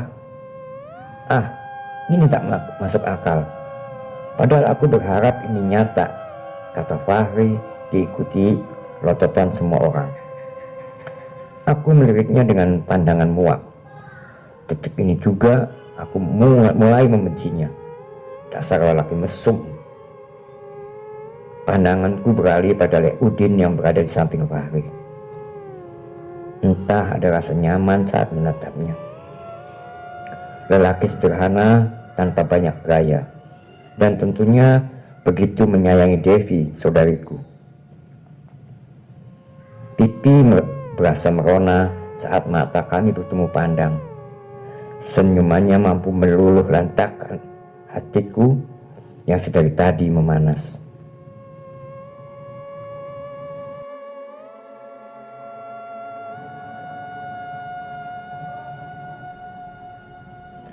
Pak Lurah berdiri, mengajak keluarganya untuk berpamit. Maafkan kehadiran kami yang memalukan ini. Nak Diva, atas nama Fahri, sekali lagi saya minta maaf. Saya berjanji akan membuatnya lebih mengerti adab. Tuturnya sembari mengatupkan tangan. Saya yang seharusnya berterima kasih, Pak. Karena kedatangan keluarga Bapak, akhirnya semua masalah yang selama ini bisa terungkap. Matur suwun, ucapku seraya melirik nenek yang selingkuhan. Saat berpamit, Fahri menggenggam tanganku lama. Ku coba menariknya, tapi ia malah tersenyum menyeringai. Saat itu pula, kulihat bayangan Devi dari dalam rumah dengan wajah yang memelas. Kusentakkan saja dengan kasar. Ayahnya segera menyeret tubuhnya menjauh, melangkah keluar rumah dan berlalu. Setelah kejadian malam itu, seringkali ketemukan nenek melamun sendiri. Bahkan terkadang ada buliran air merembes ke pipinya. Aku tahu ia menyesal. Mungkin sedikit gengsi untuk mengakuinya. Hampir tiap malam Devi datang menemuiku. Tak ada lagi rasa takut padanya. Malah aku merasakan kenyamanan saat kurasakan ia tidur di sebelahku. Demikian pula dengannya. Tak pernah kulihat lagi wajah seram dan dendam darinya. Hanya wajah teduh dan menenangkan. Mungkin inilah yang diinginkannya. Bisa berkumpul denganku dengan penuh rasa kasih sayang. Segala rayuan Fahri pun tak pernah kuhiraukan. Bukan bermaksud sombong, akan tetapi demi menjaga hati saudariku, Devi. Bude pun terlihat lebih sehat. Beliau bilang bahwa seringkali Devi datang menemuinya dengan wajah sumringah, tidak seperti malam-malam sebelumnya. Hubunganku dengan Lek Udin kini jauh lebih dekat. Bahkan aku lebih suka menghabiskan waktu hari-hari bersamanya. Neng Diva, apa boleh aku ngomong sesuatu? Katanya saat kami berada di kandang memberi makan ternak. Iya, apa? Tanyaku meliriknya yang sedang mengaduk dedak di bawah bambu seperti biasa. Sedang aku berdiri di hadapan kandang kambing menjajah rumput. Aku tahu kita mempunyai rasa yang sama. Jangan mengelak, karena aku takut ditolak. Aku ini pemalu, Neng, yang enggak mungkin nyatakan cinta bila tidak diterima. Aku akan setia menunggu Neng Diva sekolah tinggi-tinggi. Gapai cita-citamu, tapi jangan campakkan aku. Ungkapnya yang membuat pipiku kian merona. Aku benar-benar terpana oleh ungkapan kata cinta yang mungkin tak ada romantis-romantisnya, tetapi itu sudah membuatku meluluh. Gaya bicaranya yang sopan dan begitu menghargaiku, itulah yang kusuka. Tanpa perlu memegang atau mengelus seperti Fahri waktu itu. Kini aku percaya bahwa cinta yang tulus tidak diperlukan pembuktian nyata. Bukan soal fisik, materi, ataupun nafsu semata. Karena bila memang cinta, dia justru akan menjaga. Aku hanya tersenyum menunduk, menyembunyikan wajahku yang mulai memanas dan merona. Aku meliriknya sekali lagi. Aku baru menyadari wajah Lek Udin semakin kesini mirip sekali dengan Aryo Bayu, pemain Indonesia dengan kulit eksotis itu. Ia berdiri mendekat ke arahku. Dengan tangan yang masih belepotan dedak, Aku mulai negatif thinking, takut hal yang sama terjadi saat bersama Fahri. Tingkahku menjadi canggung. Ada yang sedang menahan malu rupanya. Ia menggodaku, lalu mentoel pucuk hidungku. Ada yang hangat menempel di sana. Ih, Reudin, kotor nih. Mukaku cemberut membersihkan hidung yang kena dedak. Oh, maaf ya, katanya seraya mengusapkan kembali tangannya di hidungku yang makin menambah kotor. Ia tertawa girang. Aku jadi ikutan terpingkal. Kutarik tangannya, lalu kutempelkan pada pipinya sendiri. Ia kaget. Kami mulai saling serang. Samar kulihat bayangan sosok Devi di gudang sebelah kandang. Ia tersenyum di sana. Seakan ikut larut bahagia melihatku bersama Leudin. Malam ini kembali aku ingin tidur bersama nenek, karena aku merasa bersalah telah membuatnya selalu termenung sendiri. Nek, Diva tidur di sini ya, pintaku membuka kelambu keranjang. Ia tersenyum mengangguk. Aku mulai melangkah ke atas ranjang, merebahkan diri di sebelahnya. Ia menatapku lama, lalu perlahan mulai terisak. Maafkan nenek, Duk. Nenek sudah salah. Tidak seharusnya kalian dipisahkan. Pandangan itu penuh haru. Kupeluk tubuh renta itu dengan penuh kasih. Samar ku dengar kemerincing lonceng mendekati ranjang. Kami menemukan Devi di sana, di depan pintu, tersenyum mengangguk. Segera nenek menyembunyikan sapu lidi yang selalu di sampingnya. Aku terharu bahagia. Perlahan bayangan itu samar dan menghilang di balik kepulan asap. Devi, kini aku sudah mulai mengenalmu. Mungkin bagimu ini terlambat, tetapi tidak untukku. Bahkan aku bahagia ketika tahu mempunyai saudari satu are-are denganku. Janganlah lagi menaruh dendam untukku. Aku berjanji akan selalu titipkan doa untukmu dan kedua orang tua kita. Bahagialah di sana.